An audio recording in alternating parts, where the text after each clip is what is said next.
അതെ, എനിക്ക് 2 കൂട്ടുകാരികളുണ്ടായിരുന്നു സ്കൂളിൽ പഠിച്ചിരുന്ന സമയത്ത്. അതിൽ ഞാനും ഒരു കൂട്ടുകാരും കൂടെ ചേർന്ന് മറ്റവളെ എങ്ങനെ ദ്രോഹിച്ചു എന്നുള്ളത് നിങ്ങൾക്ക് ഇപ്പം ഞാൻ പറഞ്ഞുതരാം. ഓക്കെ, അതൊന്ന് നിങ്ങളൊന്ന് കേട്ട് നോക്ക്.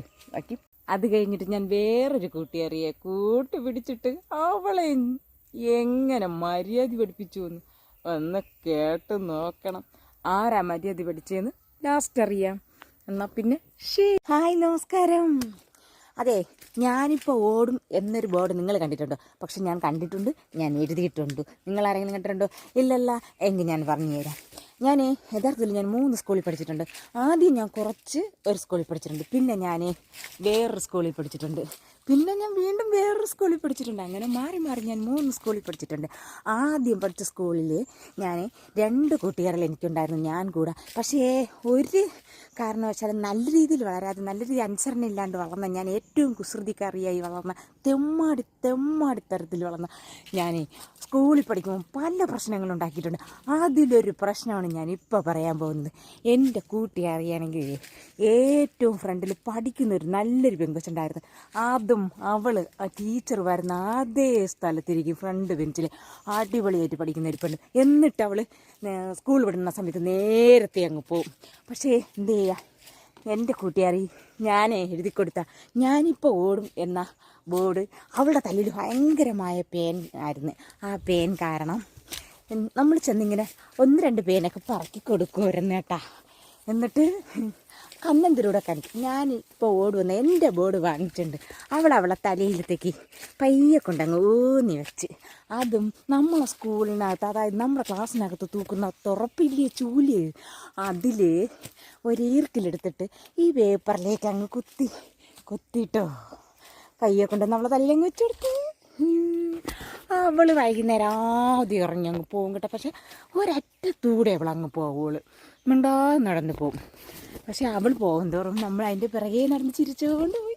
പക്ഷേ എന്ത് ചെയ്യാൻ, എല്ലാ കൂട്ടുകാരും അവിടെ കാണുന്നുണ്ട്. അവളുടെ തലയിൽ ഞാനിപ്പോൾ ഓടുമെന്ന ബോർഡുണ്ട്, പക്ഷെ അവൾ ഓടുന്നില്ല. അത്രയാണ് പ്രശ്നം. പക്ഷെ എന്ത് ചെയ്യാൻ, കുറേ ദിവസം അവളെ ആൾക്കാർ കളിയാക്കി. പിന്നീട് അവൾ വീട്ടിൽ ചെന്ന് പറഞ്ഞു, അവൾക്ക് മനസ്സിലായി. കാരണം വേറൊന്നുണ്ടല്ല, വേറെ ദിവസവും പതിവ് തെറ്റാതുണ്ട്. ഞാൻ അവൾക്ക് ഇതുപോലെ എൻ്റെ കൂട്ടുകാർക്ക് ബോർഡ് എഴുതി കൊടുത്തു. അവൾ ഫ്രണ്ടിലേക്ക് നിന്ന് വയ്ക്കാൻ അവൾ കൈയോടെ അങ്ങ് പിടികൂടി എന്നുള്ളത് മാത്രമോ. വീട്ടിൽ ചെന്ന് പറഞ്ഞു, ടീച്ചറിനോട് പറഞ്ഞു. നമ്മളെ വിളിച്ച് ടീച്ചർ ശാസിച്ചു. പോരാഞ്ഞിട്ട് പ്രശ്നം ഗുരുതരായപ്പോൾ ഞാൻ 2 ദിവസം സ്കൂളിൽ പോയില്ല. അങ്ങനെ വീട്ടുകാരെ തിരക്കി. പിന്നെ എന്നിട്ടോ തീർന്നിട്ടില്ല. അവിടെ നിന്ന് എന്ത് ചെയ്തു എന്ന് പറഞ്ഞു കഴിഞ്ഞാൽ, അവളെ രക്ഷകർത്താക്കൾ വന്ന് എന്നെ വഴക്ക് പറഞ്ഞു, ടീച്ചറും കൂടെ വഴക്ക് പറഞ്ഞു. എന്നിട്ടും ഞാൻ കുലുങ്ങിയില്ല.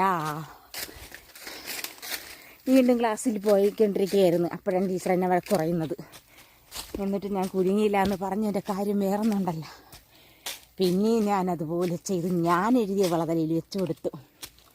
പിന്നെ ടീച്ചർ പിടിച്ചിട്ട് അടിയങ്ങടിച്ച് കൈയുടെ കെണ്ടയിൽ ഏകദേശം 1 മാസത്തോളം ഭയങ്കരമായ നീര്. എപ്പോഴും എഴുതാൻ പറ്റത്തില്ല, ഒരു ജോലി ചെയ്യാൻ പറ്റത്തില്ല. അങ്ങനെ ഞാൻ നടന്നു. കൈയുടെ കെണ്ട ഇതാ ഇവിടെ വെച്ചടിച്ച് തന്നു. പിന്നെ എൻ്റെ വീട്ടിൽ നിന്ന് രക്ഷകർത്താവ് അവിടെ ചെന്ന്, അതായത് ക്ലാസ് റൂമിൽ വന്ന് ടീച്ചറെ വഴക്ക് പറഞ്ഞു. അപ്പോഴത്തേക്കും എനിക്കുണ്ടായൊരു ആശ്വാസേ. ഇന്ന് ഇത്രയും കുസൃതികൾ ആലോചിച്ചിരിക്കുന്നു. എന്നിട്ടുണ്ട് വിട്ടില്ല. ഒരു ദിവസം ഞാനിപ്പോൾ കഥ പറഞ്ഞ് ഒന്ന് പൊയ്ക്കൊണ്ടിരിക്കുകയാണ് കേട്ടോ. ഒരു ദിവസം ഞാൻ എൻ്റെ വീടിൻ്റെ അടുത്തുള്ള കൂട്ടുകാരിയെ, അതായത് ഇവരെയൊക്കെ പിന്നെ ഞാൻ അങ്ങ് കൂട്ടിക്കളഞ്ഞു. ഭയങ്കര വെയിലേട്ടോ ഇങ്ങോട്ട് വീഡിയോ എടുക്കാനായിട്ട്. അങ്ങനെ ഇവരെയൊക്കെ ഞാൻ കൂട്ടിക്കളഞ്ഞിട്ട് എൻ്റെ വീടിൻ്റെ അടുത്തുള്ള ഒരു പെൺകുട്ടിയെ ഞാൻ കൂട്ടായി. ഒന്നിച്ച് പഠിച്ച പിള്ളേരാണ്, നമ്മളൊന്നിച്ച് പോവുകയും വരികയും ചെയ്യുന്നതാണ്. ഒരു ബെഞ്ചിലാണ്. അങ്ങനെ ഉണ്ട്. അവളും ഞാനും കൂടെ ഒരു ദിവസം അങ്ങനെ സ്കൂൾ കഴിഞ്ഞ് നടന്ന് വരെയായിരുന്നേ. അതായത് ക്ലാസ്സിൻ്റെ പഠിത്തമൊക്കെ കഴിഞ്ഞ് അങ്ങനെ നടന്ന് വന്ന സമയത്ത്, ഭയങ്കര പഠിത്തം കേട്ടോ, പറയുകയൊന്നും വേണ്ട. നടന്ന് വന്ന അതേ സമയത്ത് ഒരു സ്ഥലത്ത് വന്നപ്പോൾ കുറച്ച് ചൊറിയണം നിൽക്കുന്നു. ഞാൻ വിടുമോ? ഞാൻ ചെറിയണം കുറച്ച് കയ്യിൽ വെച്ചു. കാരണം അതിന് മുന്നേ അവൾ എന്നോട് ഉടക്കിയായിരുന്നു. അവൾ എന്ത് ചെയ്തെന്നറിയാമോ? ഞാൻ പറഞ്ഞു, നിനക്ക് ചൊറിയണം വെച്ച് തേച്ച് തരുമെന്ന്. അവൾ പെട്ടെന്ന് ചൊറിയണം വലിച്ചൊരിച്ച് എൻ്റെ കയ്യിൽ വെച്ച് തേച്ച് തന്നു. ഒന്നും പറയണ്ട, കുറേ നേരത്തേക്ക് അതൊരാഴ്ചയോളം കിടന്നു. പക്ഷെ ആ സമയം ഞാൻ തിരിയത് കയ്യിരിക്കുന്നിടത്ത് ഇവിടെ തേച്ച് വെച്ച് കൊടുത്തു മുഖത്ത്. പിന്നെ അവളെ വീട്ടുകാർ എൻ്റെ വീട്ടുകാരായിട്ട് അടുത്തടുത്താണ് ഭയങ്കര വഴക്ക് കിടന്നു. എന്നിട്ടാ ഞാൻ അടങ്ങിയില്ല. കുറേ ദിവസം വരെ അവളൂടെ ഞാൻ തിരിച്ചു ഉടക്കും. പക്ഷേ ഉടക്കില്ല, അവളാണ് ഒന്നാമനെന്ന് പിന്നീട് എനിക്ക് മനസ്സിലായി. ഞാൻ സ്വയം ഒരുങ്ങി. കാര്യം എന്താണ്, അവളെ അച്ഛൻ എന്നെ പറഞ്ഞ വഴിയിലൊക്കെ വെച്ച് തടഞ്ഞ് ചീത്ത വിളിക്കുമായിരുന്നു. പുതിയ കാലൊക്കെ ആടി വരുന്ന ഒരാശാനായിരുന്നു അവൻ്റെ അച്ഛനും എൻ്റെ അമ്മയായിട്ട്. പിന്നെ ഉടക്കായി പിന്നെ ഞാൻ തന്നെ അങ്ങ് കളഞ്ഞില്ലെങ്കിൽ അവളെന്നെ അടിച്ച് ചുരുട്ടിയാണ് ഉള്ള കാര്യം പറയുന്നു. അപ്പോൾ അടുത്തൊരു എപ്പിസോഡുമായിട്ട് ഞാൻ അടുത്ത് വീണ്ടും എത്തും.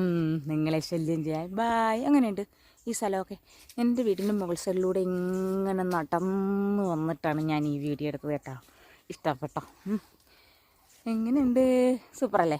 അപ്പം ഞാൻ അടുത്ത വീഡിയോയിൽ നിങ്ങളെയൊക്കെ കാണാനായിട്ട് ഞാൻ വരുന്നതാണ്. Okay, thank you.